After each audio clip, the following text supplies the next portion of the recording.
The annual shareholders' meeting of Bennett Industries was held in the grand ballroom of the Riverside Hotel, the same venue where my parents had celebrated their 30th wedding anniversary. 200 folding chairs faced a stage with a podium and projection screen. Crystal chandeliers hung overhead. Waiters circulated with coffee and pastries. I sat in the back row, my laptop open, taking notes like I'd done at every shareholders' meeting for the past 8 years. My father, Robert Bennett, stood at the podium in his custom navy suit, his silver hair perfectly styled, commanding the room with the presence of a man who'd built a manufacturing empire from scratch. Bennett Industries produced industrial components for automotive, aerospace, and construction companies. 42 facilities across 11 states. Annual revenue of $1.2 billion.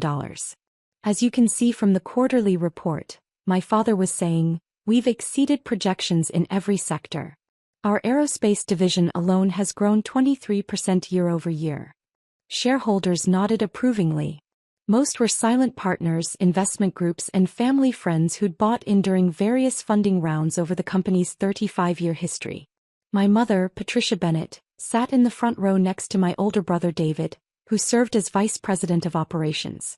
My sister Lauren, the chief marketing officer, sat beside them. The Bennett family business trinity, as the industry magazines called them. I was never part of that trinity. Before we move to the financial deep dive, my father continued, I want to address something. Some of you may have noticed my youngest daughter, Emily, sitting in the back row taking notes. Every head in the room turned to look at me. I kept my expression neutral. Emily has attended these meetings for years, my father said with an indulgent smile. She takes her little notes, asks her little questions. Cute really. Shows interest in the family business, even if she doesn't quite understand the complexity of what we do here. Polite laughter rippled through the crowd. Emily has a savings account, my mother added from her seat, loud enough for everyone to hear. She's very proud of it. She checks it regularly, tracks her interest. It's adorable. More laughter. David grinned. Lauren looked uncomfortable but said nothing. Real business is too complex for everyone, my father continued, his tone patronizing but not unkind. Emily has her interests, her charity work, her little investment club meetings, and that's wonderful. But Bennett Industries requires decades of experience, intimate knowledge of manufacturing, understanding of global supply chains. He trailed off meaningfully. The implication was clear. I was a child playing at business while the adults did real work. Now, my father said, pulling up a new slide, let's talk about our expansion plans. We're looking at acquiring Precision Parts Manufacturing in Ohio, which would give us vertical integration in our automotive supply chain. I typed quietly on my laptop, my face revealing nothing. What my father didn't know, what nobody in this room except 3 people knew, was that the little savings account my mother mocked had started with $5 million from my grandfather's inheritance when I was 21. What my family didn't know was that I'd turned that $5 million into $680 million over 12 years through careful, strategic investments in private equity, real estate, and corporate debt. What absolutely nobody in this room knew, except the 3 board members who were legally required to know, was that over the past 8 years, through a complex network of holding companies, shell corporations, and strategic debt purchases, I had quietly acquired controlling interest in Bennett Industries. I owned 52% of the company my father thought he controlled. My phone buzzed silently. A text from James Morrison, the board chairman, sitting in the second row, after the financial presentation. Are you ready? I texted back. Yes. The meeting continued. David presented the operations report. Efficiency improvements, facility upgrades, workforce optimization. Lauren showed marketing metrics, brand awareness, customer satisfaction scores, new client acquisitions. Everything looked good. The company was healthy, profitable, well-managed. Except for one problem that I'd identified 3 years ago. My father was preparing to sell. He hadn't announced it publicly, but I'd seen the preliminary discussions. Private equity firms circling. Valuation assessments. My father wanted to cash out, take his billion-dollar payday and retire. He'd turn 65 next year. The sale would destroy the company. The PE firms would strip it for parts, sell off divisions, fire thousands of employees, and extract maximum value before discarding the husk. I'd been building my position specifically to prevent that. Now for our financial overview, my father said, gesturing to the CFO Richard Zhang. Richard will walk us through the numbers and then we'll open for questions. Richard approached the podium with his tablet and began his presentation. Revenue, margins, cash flow, debt ratios. Everything looked strong because I'd made sure it stayed strong. Over the past 8 years, every time Bennett Industries needed capital, I'd provided it through anonymous debt purchases and credit facilities. They thought they were getting favorable terms from generous banks. They didn't know I was the bank. When Richard finished, my father returned to the podium. Questions. Several hands went up. The usual inquiries. Dividend schedules, expansion timelines, competitive positioning. Then my hand went up. My father saw me and smiled. Yes, Emily? Do you have a question? Yes, I said, standing up.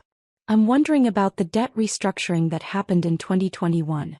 Bennett Industries refinanced $280 million in bonds at a very favorable rate. Can you explain who provided that financing? My father's smile widened. That's a rather technical question, sweetheart.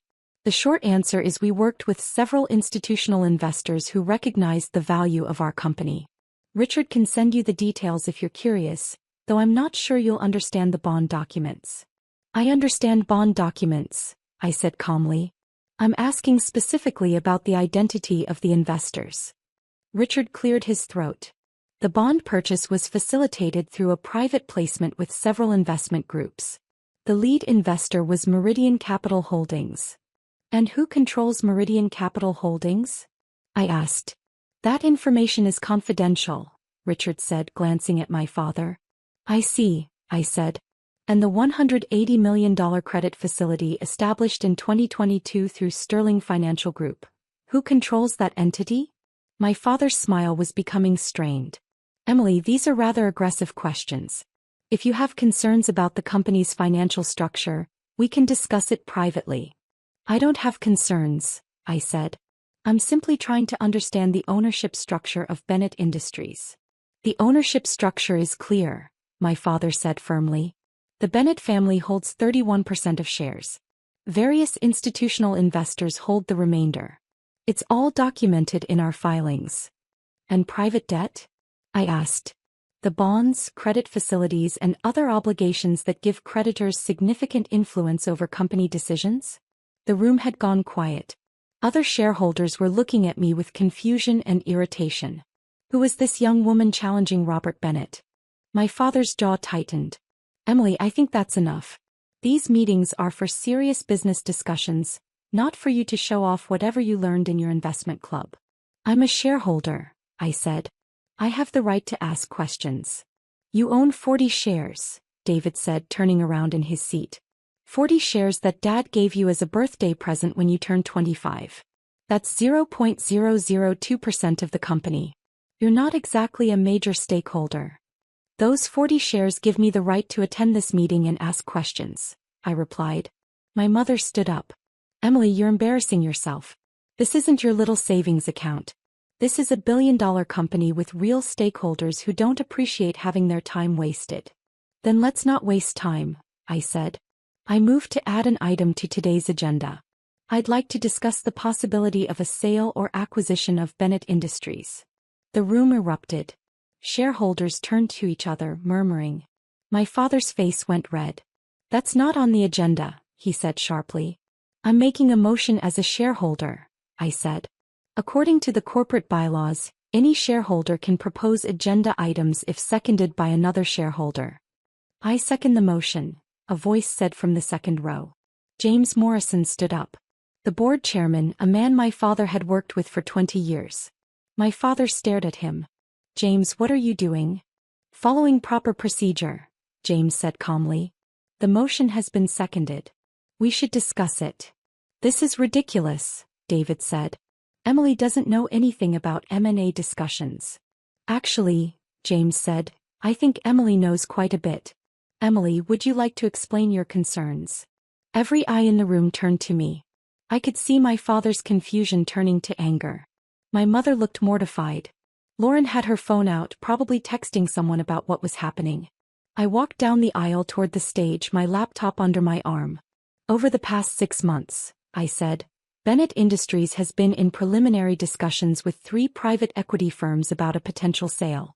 The discussions have been confidential, but they're happening. My father's eyes widened. How do you know about that? Because I pay attention, I said.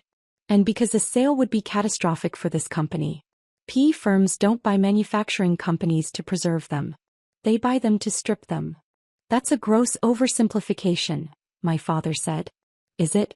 Let's look at the pattern. A PE firm buys a manufacturing company, loads it with debt, sells off the profitable divisions, consolidates facilities, fires middle management, and extracts maximum value over 5 years before selling the remains to another buyer. Meanwhile, thousands of employees lose their jobs, communities lose their economic anchors, and the company's legacy is destroyed. You're being dramatic, David said. Am I? Let me read you something. I opened my laptop. This is from an email sent by Blackstone Partners to Dad's personal email 3 weeks ago. We see significant value extraction opportunities through facility consolidation and workforce optimization. Our models show 40% cost reduction through strategic restructuring. The room went silent. How the hell did you get my emails? My father demanded. I didn't, I said.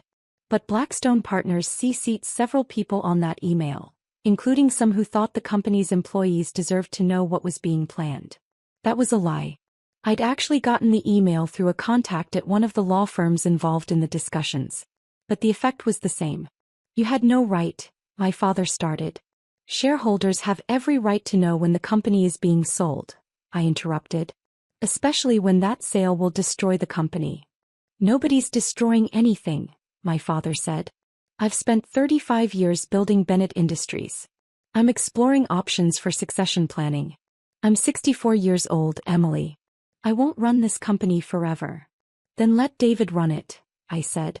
Or Lauren. Or hire a professional CEO. Don't sell to vultures who will tear apart everything you built. You don't understand how this works, my mother said from her seat. Your father deserves to retire. To enjoy the fruits of his labor. The sale would give us financial security. You have financial security, I said. You have a profitable company that generates tens of millions in annual profits. Why do you need $1 billion buyout? Because I earned it, my father said, his voice hard. I built this from nothing. I took the risks. I made the sacrifices. And I'll be damned if my daughter, who's never worked a real day in this company, is going to lecture me about business decisions. She's right to ask questions, James Morrison said, standing up again. In fact, I think we need to have a broader discussion about the company's future. Which is why I've asked several people to join us today.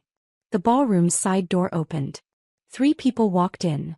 Margaret Chin, the company's general counsel, Thomas Westbrook, an investment banker from Goldman Sachs, and Catherine Rodriguez, a senior partner from the accounting firm that handled Bennett Industries audits. What is this? My father demanded.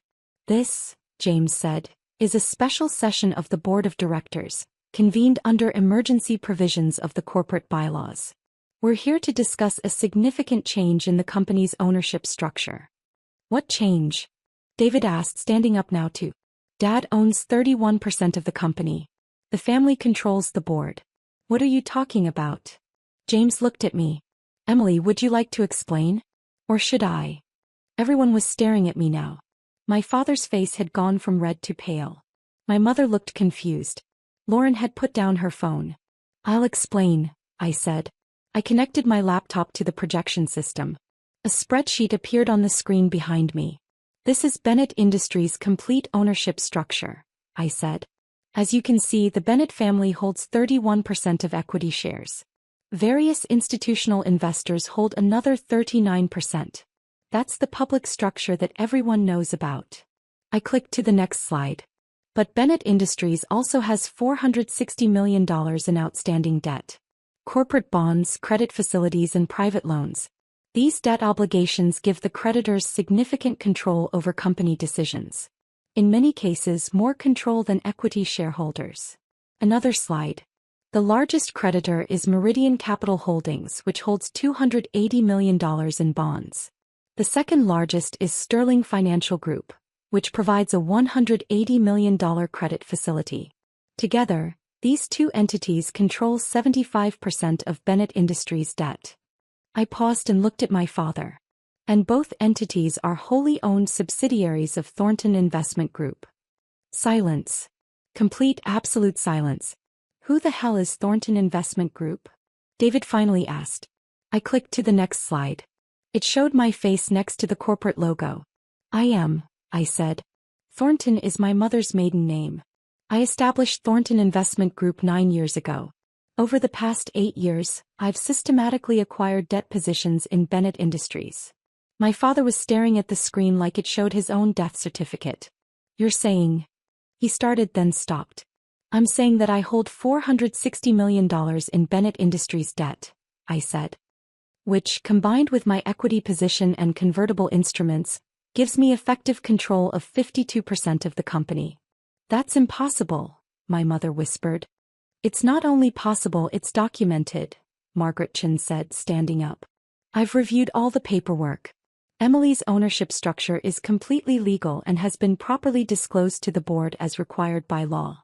The board knew? Lauren asked.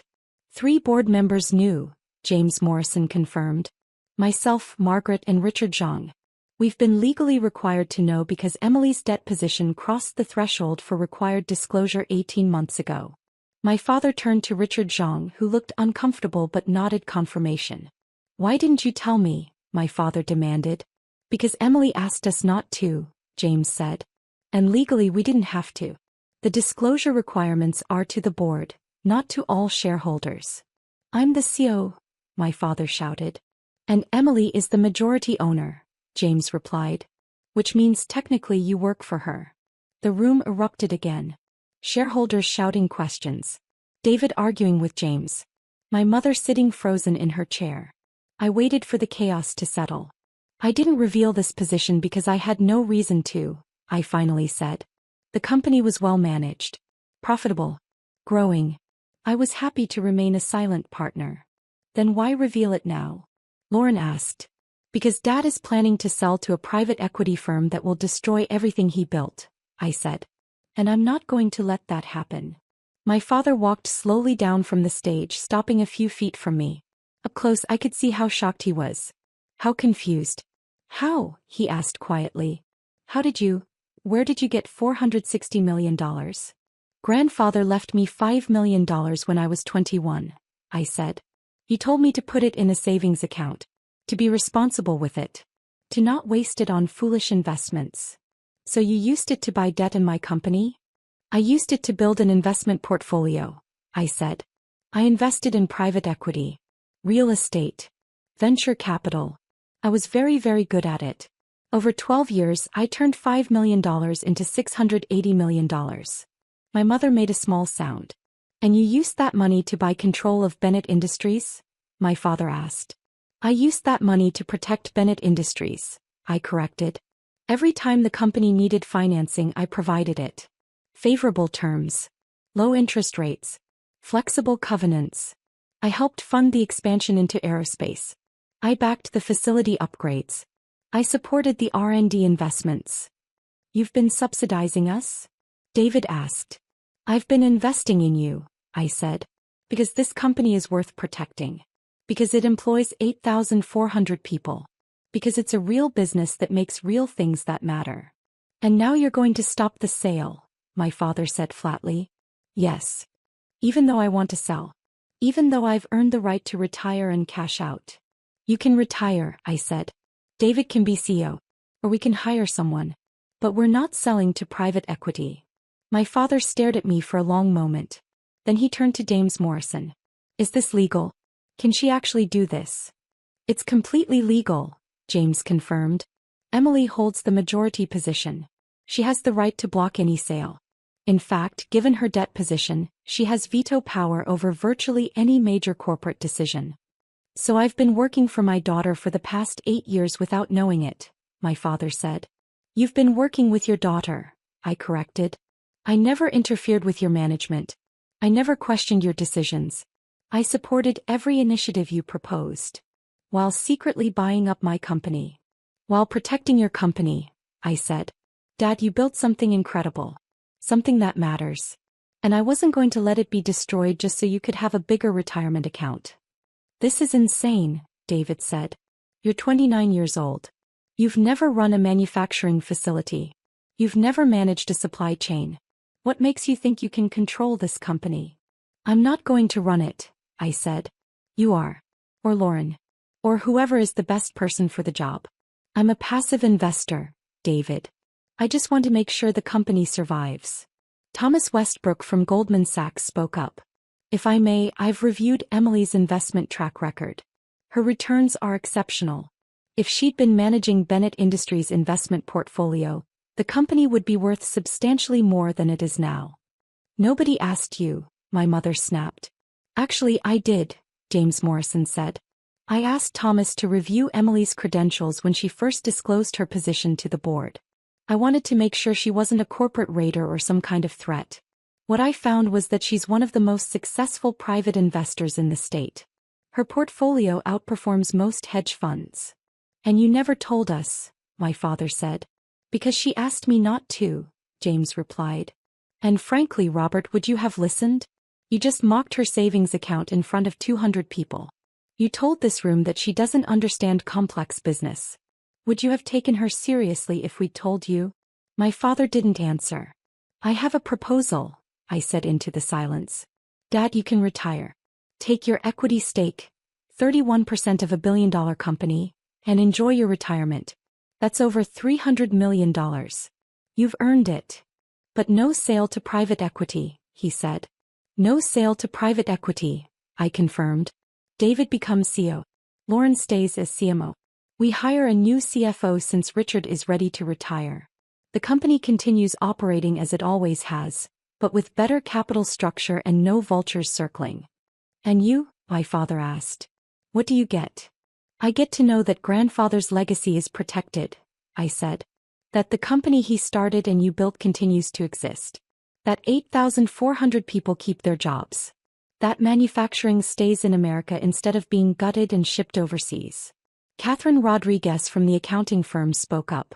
I've reviewed Emily's proposal. It's financially sound. The company would actually be in a stronger position with her capital backing than it would be under private equity ownership. Because she's not extracting value, Margaret Chin added. She's providing capital at below market rates. She's essentially subsidizing the company's growth.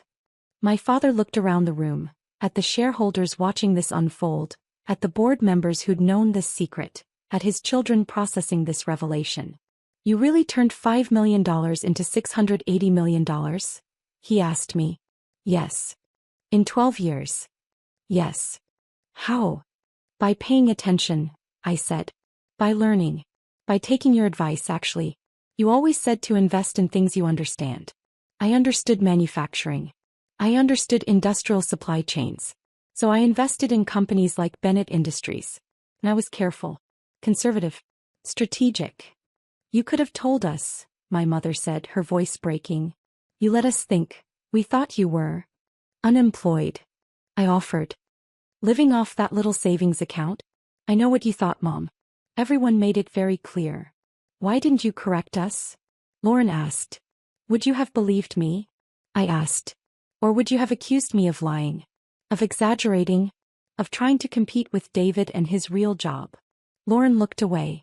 I attended these meetings for 8 years, I continued. I took notes. I asked questions. And every single time I was treated like a child playing dress-up. Dad made jokes about my savings account. David rolled his eyes at my questions. You all made it clear that I wasn't part of the real family business. But you were, my father said quietly. You were the biggest part. We just didn't know it. No, I said. You didn't look. The room stayed quiet for a long moment. Finally, James Morrison spoke. We need to take a formal vote. Emily has proposed blocking any sale to private equity and transitioning to new leadership under David Bennett as CEO. All those in favor? Every board member raised their hand. James, Margaret, Richard, and 3 others I recognized as longtime advisors. The motion passes, James declared. Bennett Industries will not be sold. Robert Bennett will transition to Chairman Emeritus. David Bennett will become CEO effective immediately. My father stood there looking older suddenly. Smaller. I need some air, he said and walked out of the ballroom. My mother followed him. David and Lauren exchanged glances but stayed. The shareholders began filing out, talking among themselves, processing what they'd just witnessed. James Morrison approached me. That went better than I expected. Did it? Nobody threw anything. I count that as a win. I almost smiled. David walked over, his expression unreadable. So you're my boss now. I'm your investor, I corrected. You're the CEO. Run the company. I'll stay out of your way. Why should I believe that? Because I've been staying out of your way for 8 years, I said. I could have interfered at any time. I never did. He studied me for a long moment. I don't know whether to be impressed or pissed off. You can be both. Are you going to want board meetings? Reports? Updates? Quarterly financial reviews, I said. Same as any investor. That's it. Lauren joined us. I have to ask. Why Bennett Industries? You could have invested in anything. Why Dad's company? Because it's not just Dad's company, I said. It's grandfather's legacy. It's 8,400 people's livelihoods. It's the reason why 5 communities in 3 states have functioning economies. And it's worth protecting. Even from Dad? She asked. Especially from Dad, I said. He built something incredible, but he was about to destroy it for a payout. I couldn't let that happen. David shook his head slowly. You're either the smartest person I know or completely insane. Possibly both, I admitted. My phone buzzed. A text from my father. Can we talk? Privately? I texted back. Tomorrow. You need time to process this. I packed up my laptop and headed for the exit. Thomas Westbrook caught up with me in the hallway. That was the most dramatic shareholders meeting I've ever attended, he said. And I've been to a lot of shareholders meetings. Sorry for the theatrics. Don't be. You just saved a company and made yourself a legend. By the way, if you ever want to discuss other investment opportunities, give me a call. Goldman would love to work with you. I'll keep that in mind. I walked out into the afternoon sunlight. My phone was exploding with texts and calls, but I ignored them all. Instead, I drove to the cemetery where my grandfather was buried. I sat on the grass next to his headstone. Hey, Grandpa, I said quietly. Remember when you gave me that $5 million and everyone said I should just put it in a savings account? That I shouldn't take risks because I was too young to understand investing. The wind rustled through the trees. I took the risk anyway, I continued. And today I used what I built to protect everything you started. The company. The jobs. The legacy. I sat there for a while watching the clouds move across the sky. They thought I was focusing on my little savings account, I said. Turns out I was building an empire. I drove home to my apartment, not the penthouse my parents assumed I couldn't afford, but a modest 2-bedroom I actually owned outright under my investment company's name. I poured a glass of wine and opened my laptop. My portfolio dashboard showed $680 million in assets across 47 investments. Bennett Industries was the largest, but there were dozens of others. Manufacturing companies, industrial suppliers, technology firms. My phone rang. My father. I answered.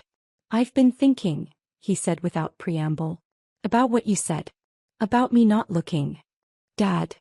You're right. I didn't look. I saw what I expected to see. A daughter who wasn't interested in real business.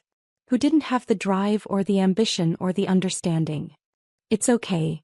It's not okay, he interrupted. I built a company. You built an empire. And I was too blind to notice. I didn't know what to say. I'm proud of you, he said quietly. I should have said that years ago. I'm saying it now. I'm proud of what you've accomplished. Thank you, I managed. Tomorrow can we talk about the future? Really talk? Not father to daughter but investor to CEO. I'd like that. Good. And Emily? Yes. That savings account comment was cruel. I'm sorry. I know. He hung up.